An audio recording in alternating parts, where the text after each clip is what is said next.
Hello hello hello good morning church. मी आशा बाळगतो आपण सर्वजण देवबापाच्या दयेने आणि कृपेने बरे आहात. आणखीन एक नवीन महिना, आणखीन एक नवीन दिवस, एक नवीन प्रभुवार आमच्या जीवनाला परमेश्वर देवबापाने जोडला.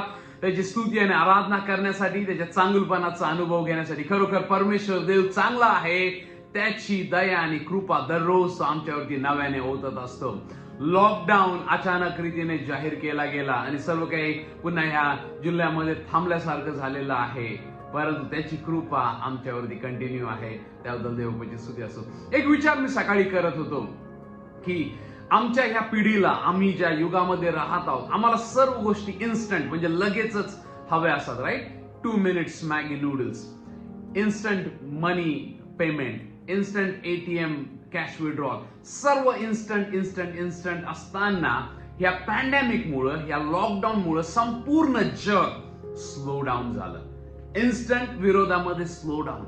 आणि जर याची एक सकारात्मक बाब जर बघितली तर मला असं वाटतं परमेश्वर देव आम्हाला शांत होण्यासाठी, स्तब्ध होण्यासाठी, त्याच्याकडे दृष्टी लावण्यासाठी शिकवत आहे. 46 म्हणतं, be still and know that I am God.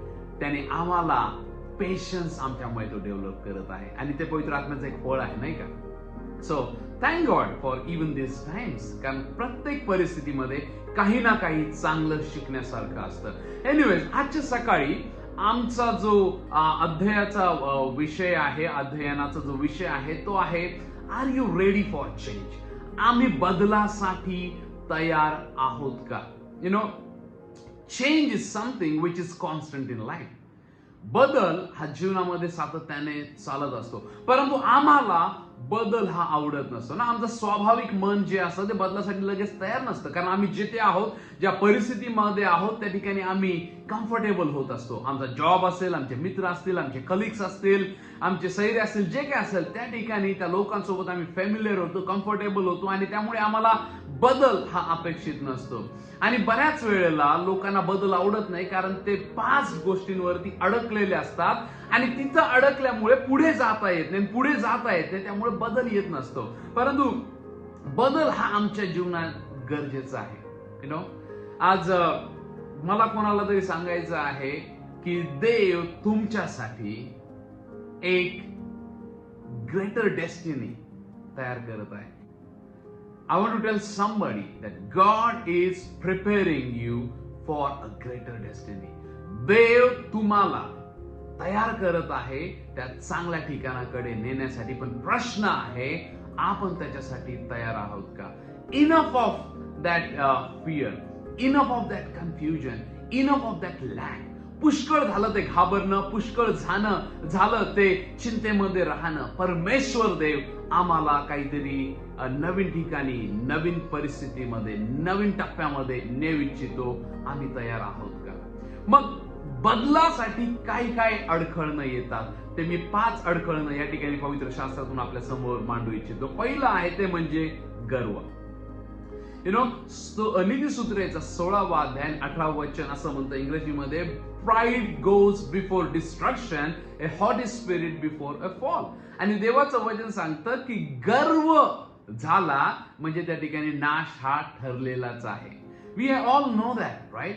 की गर्व हा मनुष्याच्या स्वभावाचा एक भाग आहे, त्याच्यावरती आम्हाला मात मिळवायची असते. पण देवाचं वचन आम्हाला क्लिअरली वॉर्न करतं की जर गर्व आला तर त्या ठिकाणी नाश आहे.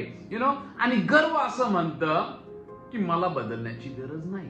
आम्ही म्हणत आहोत की तुम्ही बदलण्यासाठी तयार आहात का? जर बदलला तर परमेश्वराने जे आमच्यासाठी ठेवलेलं आहे ते आम्ही प्राप्त करू शकू. परंतु गर्व त्यासाठी एक अडखळण बनू शकतं. कारण गर्व तर असं म्हणतं की मला बदलायची गरजच नाही, मी आहे तसा बरोबर आहे, माझे मार्ग सरळ आहे, माझे विचार बरोबर आहेत, तुम्ही चुकलेले आहात, तुम्हाला बदलण्याची गरज आहे. आणि म्हणून देवाचं वचन सांगतं गर्व आला तर नाश आला. क्विकली आपण जाऊया. आणखीन एक अडखळण जे आहे ते म्हणजे भय. भय असं असतं की मी बदलासाठी घाबरतो. असं केलं तर काय होईल? मी जर त्याच्यामध्ये पाय टाकला आणि त्या परिस्थितीमध्ये गेलो आणि माझ्याकडून ते झालं नाही तर काय होईल? जर मी ते करायला घेतलं आणि मला लागणाऱ्या गोष्टी मिळाल्या नाही तर काय होईल?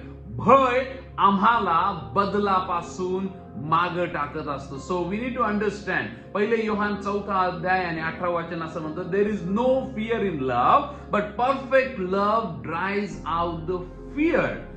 Because fear has to do with punishment. The one who fears is made perfect in love. There is no fear in love. प्रीतीमध्ये भीती नाही, आणि परिपूर्ण प्रीती ही भीतीला घालवून देत असते.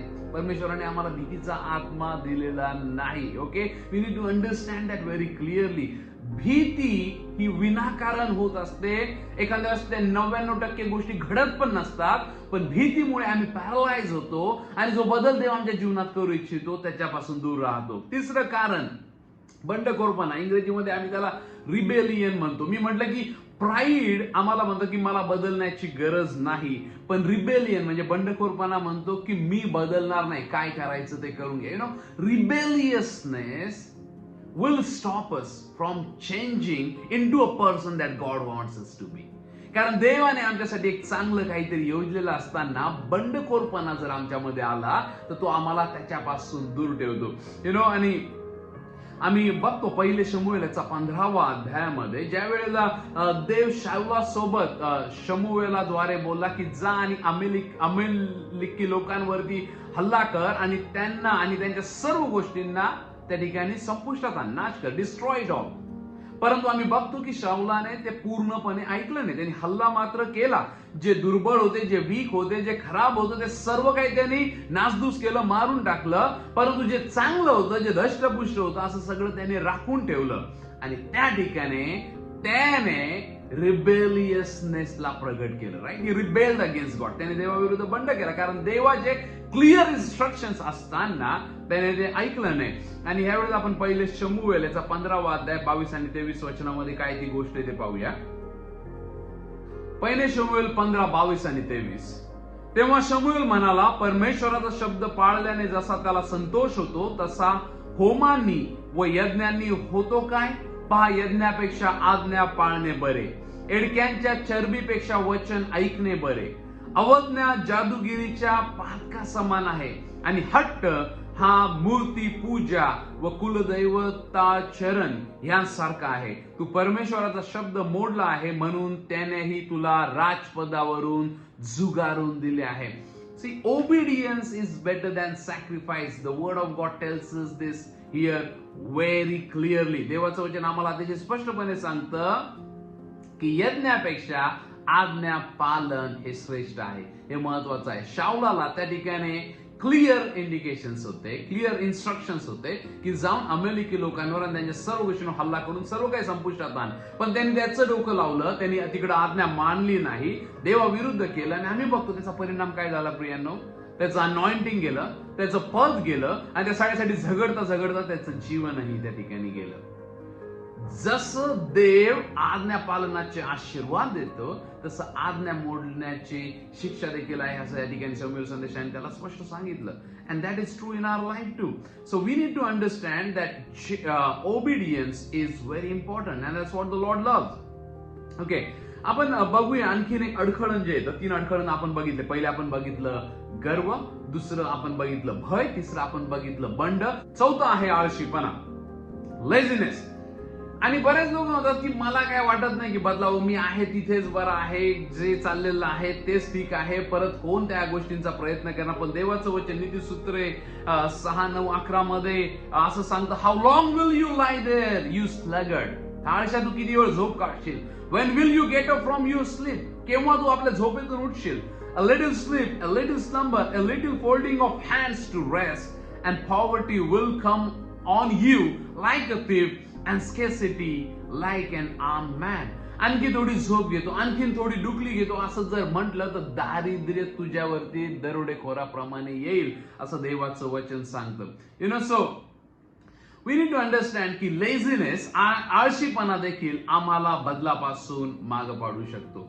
5वं आणि शेवटचं अडखळण या ठिकाणी मला जे मुद्दा द्यायचा आहे आजच्या डिव्होशन मध्ये ते म्हणजे दुर्लक्षितपणा, निष्काळजीपणा, इग्नोरन्स इंग्लिशमध्ये आपल्याला म्हणता येईल. काही काही लोक म्हणतात मला माहिती नाही कसं बदलायचं, मी कधी बदलण्याबद्दल विचारच केला नाही, किंवा मला बदलण्याबद्दल कोणी सांगितलंच नाही. That kind of attitude will not help you. तुम्हाला बदलायचं आहे, तुम्हाला जीवनामध्ये प्रगती पाहिजे आहे, देवाचे आशीर्वाद पाहिजे आहे, पण तुम्हाला बदलायबद्दल तुम्ही जर निष्काळजी असाल तर मग तुमच्या जीवनामध्ये परिस्थिती कशी बदलेल? चेंज हा इनएव्हिटेबल आहे. ज्या कोणाला देवाने बोलवलं, पाचारलं आणि देवाने त्यांचा उपयोग करून घेतला, त्यांना एक ऋतूमधून घेऊन गेला ज्या ठिकाणी बदलाला त्यांना अनुभवावं लागलं, अपनावं लागलं आणि त्या बदलामध्ये चालावं लागलं. आणि आम्ही बघतो पवित्र शास्त्रामध्ये असे अनेक लोक ज्यांना देवाने पाचारलं आणि महान रीतीने उपयोग करून घेतलं, त्या प्रत्येकांमध्ये आम्हाला बदल झालेला पाहायला मिळतो. आणि म्हणून आजच्या सकाळी या बदलाबद्दल पाहत असताना नवीन करारामधील योहान सुवर्तमान याचा 5वा अध्याय आजच्या पहिल्या काही वचनांमध्ये आम्हाला एक क्लासिक गोष्ट पाहायला मिळते जी आमच्या मधील बदलाबद्दल आम्हाला काहीतरी शिकवते. या ठिकाणी मी योहान सुवर्तमान याचा 5वा अध्याय आणि पहिले 5 वचन आपल्यासाठी वाचणार आहे मराठीमध्ये. त्यानंतर यहुद्यांचा सण होता, तेव्हा येशू वर यरुशलेमेस गेला. यरुशलेमेत मेंढरे दरवाजाजवळ एक तळे आहे, त्याला इब्री भाषेत बेतसदा म्हणतात. त्याजवळ 5 पडवे आहेत, त्यांमध्ये रोगी, आंधळे, लंगडे, लुळे यांचा मोठा समुदाय पडलेला आहे. ते पाणी हलण्याची वाट पाहत असत, कारण की देवदूत वेळोवेळी तळ्यात उतरून पाणी हलवत असे आणि पाणी हलवल्यानंतर त्यात प्रथम जो जाईल त्याला कोणताही रोग असला तरी तो बरा होत असे. तेथे 38 वर्षे आजारी असलेला कोणी एक माणूस होता. Okay, so we see a scene here की प्रभू येशू यहुद्यांच्या त्या सणासाठी साजरा करण्यासाठी त्या ठिकाणी आलेला आहे.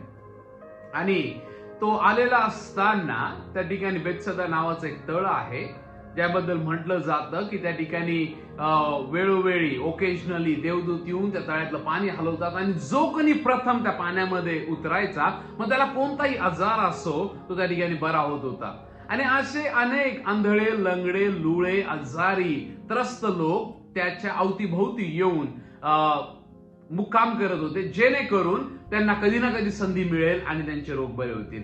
आणि ह्या आजच्या स्टोरीमध्ये आम्हाला एक विशेष करून एका व्यक्तीची गोष्ट पाहायला मिळते जो 38 वर्ष त्या दुखण्यामध्ये होता. 38 लॉंग इयर्स. म्हणजे फक्त 4 महिने झाले लॉकडाऊनला आणि आम्ही सर्वजण कंटाळलेलो आहोत. हा मनुष्य त्याच्या दुखण्यामध्ये, त्याच्या त्रासामध्ये, त्याच्या पॅरालिटिक सिच्युएशन मध्ये 38 वर्ष त्या ठिकाणी पडून होता. आणि मग 6व्या वचनामध्ये काय परिस्थिती आपल्याला पाहायला मिळते तर 6व्या वचनामध्ये येशू त्याच्याकडे जाऊन त्याला म्हणतो, येशूला ते कळालं की याला बराच काळ लोटून गेलेला आहे, तो अशा परिस्थितीमध्ये आहे. आणि प्रभू येशूने त्याला प्रश्न विचारला. या ठिकाणी प्रभू येशूने त्याला प्रश्न विचारला, तुला बरे होण्याची इच्छा आहे काय? थोडस विचित्र वाटतं ना, कारण भुकेल्या व्यक्तीला आपण विचारणार नाही हा प्रश्न, तुला जेवण पाहिजे का? इट इज नॉर्मल की भुकेला व्यक्ती आहे, त्याला जेवणाची गरज आहे आणि ते अंडरस्टूड आहे की त्याला जेवण दिलं गेलं पाहिजे. परंतु प्रभू येशू जर या ठिकाणी त्याला हा प्रश्न विचारत आहे तर हा विचित्र नाही, परंतु एक व्हॅलिड आणि अतिशय योग्य प्रश्न आहे. कारण प्रभू येशू थोडक्यात त्याला म्हणत आहे, जर आज तुला मी बरं केलं तर आजपासून तुझी परिस्थिती बदलणार आहे. आजपासून तुला कोणीही उचलून या ठिकाणी आणणार नाही.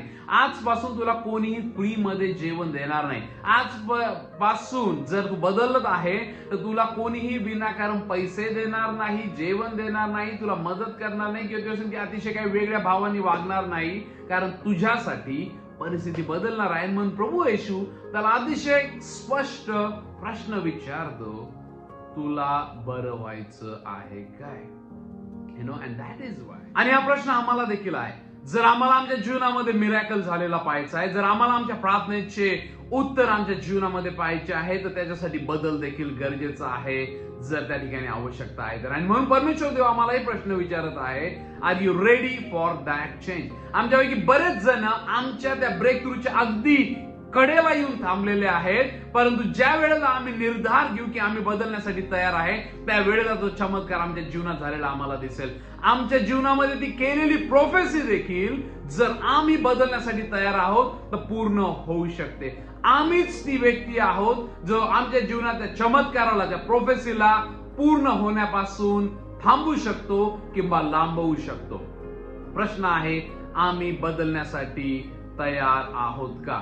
आणि मग त्याचं उत्तर काय होतं? 7व्या वचनामध्ये ज्यावेळेला प्रभू येशूने 6व्या वचनात त्याला विचारलं की तुला बरं व्हायचं आहे का, 7व्या वचनात तो म्हणतो, महाराज पाणी उसळते तेव्हा मला तळ्यात सोडायला माझा कोणी माणूस नाही. मी जातो ना जातो, तो दुसरा कोणीतरी माझ्या आधी उतरतो. पहिले तर आम्हाला प्रश्न पडतो, प्रभू येशू त्याला जाऊन विचारतो, तुला बरं व्हायचं का? अरे आजारी माणसाला कोण विचारतं का प्रश्न? परंतु प्रभू येशूचं म्हणणं होतं, तुला बदल करावा लागेल, तुला काम करावं लागेल, तुला कष्ट करावं लागेल, स्वतःची ब्रेड स्वतः कमवावी लागेल. आम्हाला आपल्या जीवनात चमत्कार पाहिजे तर आम्हाला पण काही गोष्टी टाकाव्या लागतील आणि काही गोष्टी घ्याव्या लागतील. त्या बदलासाठी तयार आहोत का? त्याला प्रश्न पुढे विचारल्यावरती तो उत्तर देतो की मी तिथं जाण्याच्या आधीच कोणी ना कोणी उडी मारत असतं. माझा पुढचा मुद्दा आहे, स्टॉप पासिंग द बक. दुसऱ्यांना दोष लावणं आम्हाला सोडून दिलं पाहिजे आणि स्वतःच्या परिस्थितीसाठी जबाबदारी घ्यायला शिकली पाहिजे. ज्या वेळेला आदामाला परमेश्वराने प्रश्न विचारला, त्याने लगेचच तो दोष हवेवरती लावला. तू जी स्त्री म्हणजे देवावरही लावला आणि हवेवरही लावला की त्यांच्यामुळे ते फळ मी खाल्लं, नाही तर मला तर काही खायचं नव्हतं. आम्ही बघतो ज्या वेळेला मोशेने आरोनाला विचारलं की तू ते सोन्याचं वासरू का केलं, त्यावेळेला आरोन त्याला उत्तर देतो, कारण तू इतका वेळ लावला, ते लोक अधीर झाले आणि मग त्यांना पाहिजे होतं म्हणून ते त्यांचं सगळं सोनं घेतलं मी आणि आगीमध्ये टाकलं आणि त्याच्यामधून बाहेर ते सोन्याचं वासरू आलं. त्याने मोशेला त्या ठिकाणी दोष दिला, त्याने कनानी लोकांना दोष दिला, त्याने इस्रायली लोकांना दोष दिला, त्याने त्या सोन्याला दोष दिला, त्याने त्या आगीला पण दोष दिला. जबाबदारी त्यांनी त्या ठिकाणी घेतली नाही. You know that is our common nature की जर आमची चुकी असेल किंवा आमचा बदल होत नसेल, आम्ही त्याची जबाबदारी कोणा ना कोणावर थोपवून देत असतो. नक्कीच आमची अनुवांशिकता, आमच्या आजूबाजूचं वातावरण आमच्यावरती प्रभाव करत असतं. परंतु आम्ही जर जगामध्ये बघतो तर असे अनेक सक्सेसफुल लोक आहेत जे जगाच्या अतिशय उच्च ठिकाणावरती आहे.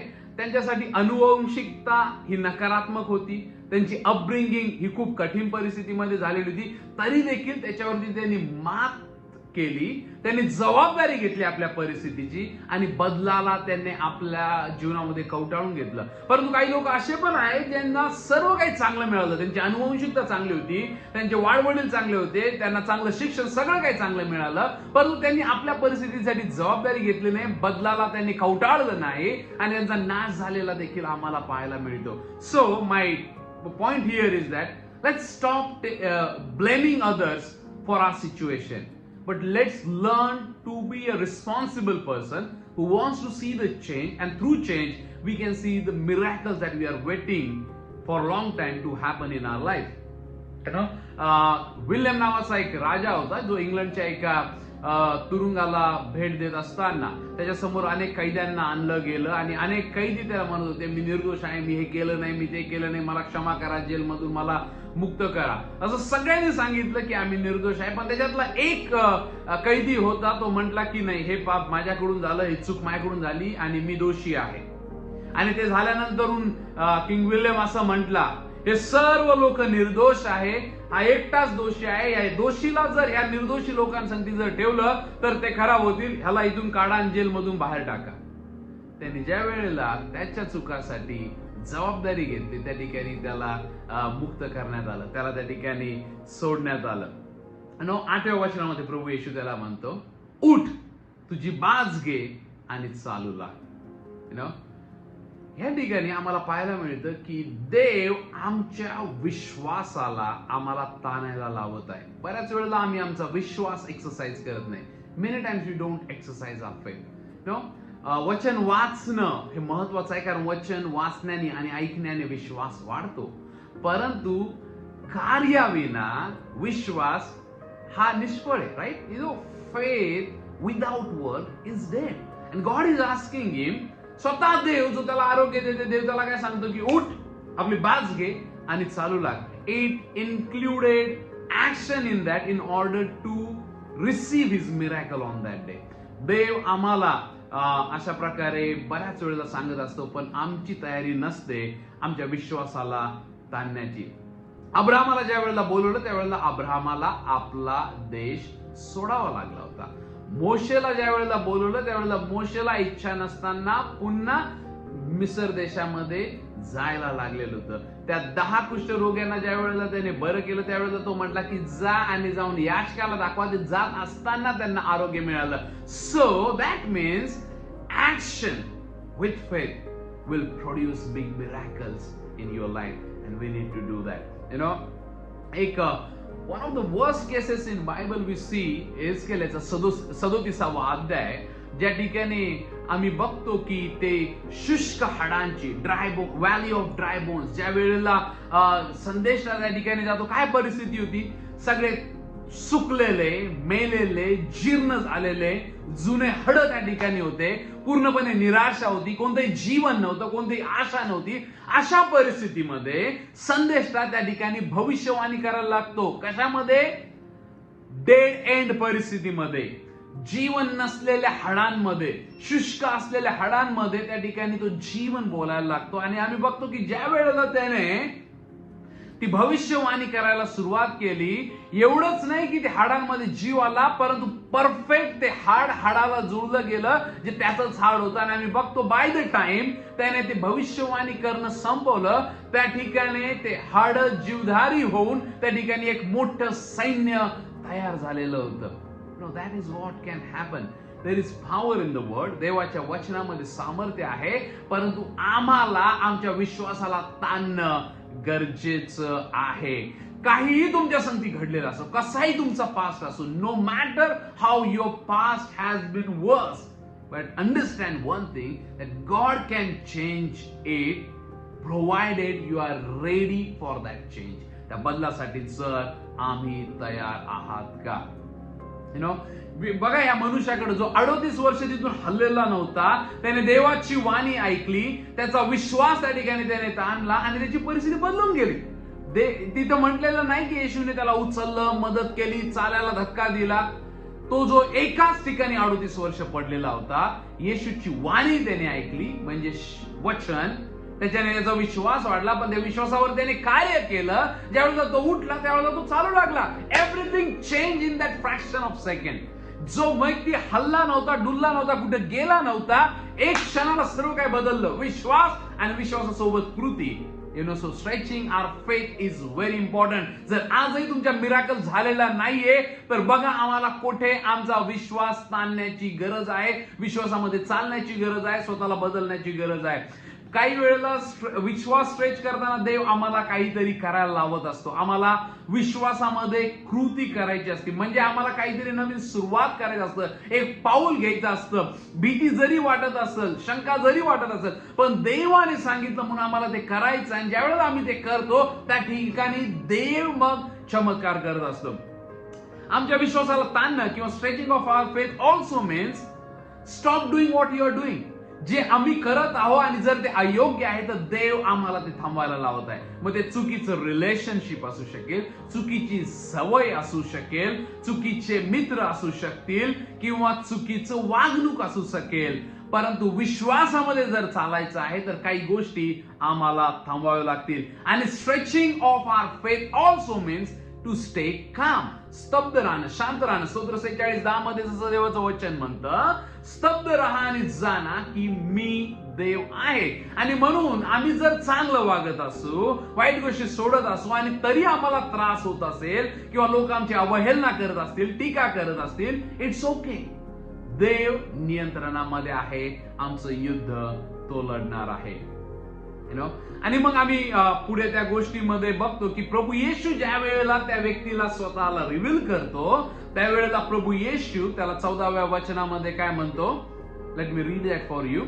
14व्या वचनामध्ये प्रभू येशू त्याला म्हणतो, त्यानंतर तो मंदिरात येशूला भेटला, तेव्हा तो त्याला म्हणाला, पहा, तू बरा झाला आहेस, आतापासून पाप करू नको, करशील तर तुझे पूर्वीपेक्षा अधिक वाईट होईल. प्रभू येशू त्याला म्हणतो की आता पाप करणं सोडून दे, आतापासून पाप करू नको. जर केलं तर पूर्वीपेक्षा तुझे हाल वाईट होतील. त्याचा अर्थ, पूर्वी तो चालू शकत होता, राईट? तू पहिले जे होता त्याच्यापेक्षा पण वाईट होईल. नॉट डझंट मीन की माझा त्याचे पाय गेलेले होते तर हात पण जातील. But God is talking about the eternal consequences. जर पापात राहिला तर आम्ही जाणतो की पापाचं वेतन हे मरण आहे. आणि त्या अनंतकालीन अग्नीबद्दल देखील प्रभू त्याला वॉर्न करत आहे. गो अँड सिन नो मोर. आता पुन्हा पाप करू नको. So when there is a change, ज्यावेळेला देव आमच्या जीवनामध्ये मिरॅकल करतो, it is also important to walk in the life of purity, शुद्धतेमध्ये आणि पवित्रतेमध्ये चालणं आणि सर्व गोष्टींसाठी देवाला गौरव देणं. इट इज इम्पॉर्टंट की जे काही आमच्या जीवनामध्ये झालेलं आहे ते केवळ देवाच्या करण्याने झालेलं आहे हे जाणून त्याचं श्रेय त्याला देणं गरजेचं आहे. बऱ्याच वेळेला ज्या वेळेला आमच्या जीवनात ब्रेक थ्रू आणि मिरॅकल घडतात, ह्युमन टेंडन्सी, कारण मी डायटिंग केली म्हणून माझं वजन कमी झालं, कारण मी एक्सरसाइज करायचो म्हणून मला आरोग्य आहे, कारण मी खूप हार्ड वर्क केलं म्हणून मला प्रमोशन मिळालं, कारण मी खूप कष्ट दिवस रात्र करत होतो म्हणून माझं टार्गेट कम्प्लीट झालं. इट्स अ ह्युमन टेंडन्सी की आम्ही स्वतःला श्रेय घेत असतो. परंतु हे लक्षात ठेवणं गरजेचं आहे की जे काय आमच्या जीवनात चांगलं घडतं ते केवळ देवाच्या दयेने आणि कृपेने घडतं आणि त्यामुळे त्याचं सर्व गौरव परमेश्वर देवबापाला देणं गरजेचं आहे. त्या व्यक्तीसाठी किती अद्भुत गोष्ट घडली. जो व्यक्ती त्याच परिस्थितीमध्ये 38 वर्ष होता, प्रभू येशूच्या एका स्पर्शाने त्याची परिस्थिती बदलली. प्रभू येशू स्वतः त्या ठिकाणी होता, परंतु पवित्र आत्म्याचं सामर्थ्य जे येशूच्या स्पर्शाला कॅरी करून त्याच्याकडे गेलं, प्रभूच्या वाणीमधून त्याचं जीवन बदलून गेलं. आणि तेच सामर्थ्य पवित्र आत्म्याच्या द्वारे आजही आम्हाला आमच्यामध्ये अवेलेबल आहे, जे आम्हाला कायमसाठी बदलून टाकू शकतं. Question is that, are you ready for change? जी बाज त्या व्यक्तीला 38 वर्ष कॅरी करत होती, आज प्रभूच्या स्पर्शाने, प्रभूच्या वाणीने त्या बाजेला तो व्यक्ती घेऊन चालू लागला. ज्या गोष्टीने तुम्हाला आखडून ठेवलेलं होतं, बांधून ठेवलेलं होतं, टेन्शन देत होतं, त्या गोष्टी तुमच्या ताकद बनू शकतील. त्या गोष्टींवरती तुम्ही मात करू शकतात. We can rise above our fears. It is up to you. तुमचा मिरॅकल, तुमची प्रोफेसी तुमच्या जीवनामध्ये पूर्ण होण्यासाठी एक तुम्ही थांबू शकतात किंवा तुम्ही वाव देऊ शकतात. Are you ready for change? May the Lord bless you. God bless you. Have a wonderful day.